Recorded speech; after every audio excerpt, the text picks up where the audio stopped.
Let's move on to, or back to, the horror of Bondi and the terrorist attack that happened at Bondi. It happened from that bridge, that small footbridge over Anderson Park. Now, what should happen to that bridge? I mean, should it be retained? Should it become a memorial to the victims? Is there a risk that if it's retained, it will be something which will be a constant reminder of the terrorist attack and the awful things that happened? Chris Minns thinks it should go. The local council is going to debate it. Do we keep the bridge or get rid of it?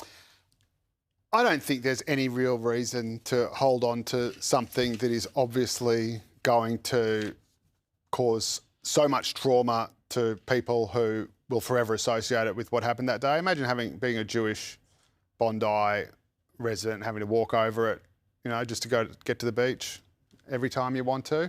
Yeah. I'm not aware of it having any particular kind of heritage value. It's apparently the two bridges, there's two that go over for the car parks, are both apparently coming to the end of their life anyway. But I do think it's important, whatever there is some sort of memorial. I think, you can never forget what happened. And I think having something that is a visual, something to remember those that lost their lives or were injured during that pogrom, I think is important. But, whether it's structurally sound to stay, it is just a concrete bridge. Yeah, and the important thing is the local council is going to be talking to the Jewish community because it's their input, their opinion Jewish, that really matters. So I think there'll be a very good representation there. I'm sure Will do an excellent job. Yes, we will.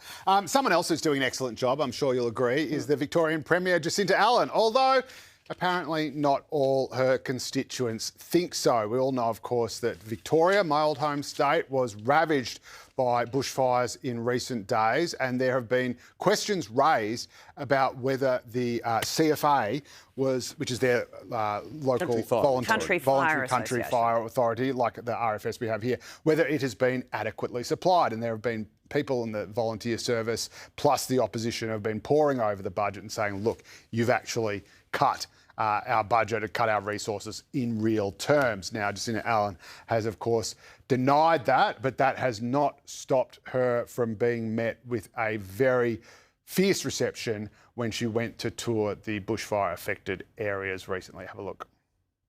Shame on you, Premier.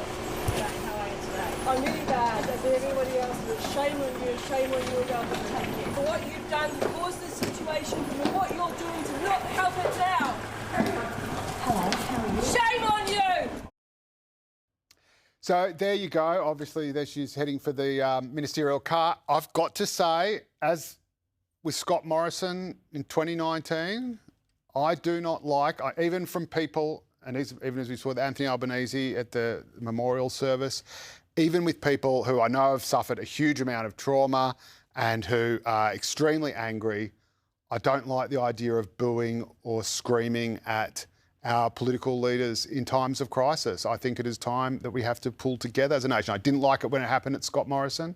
I don't like having it now. And I've got no particular love for Jacinta Allan. I've been incredibly critical of her. Got no love for her predecessor either. But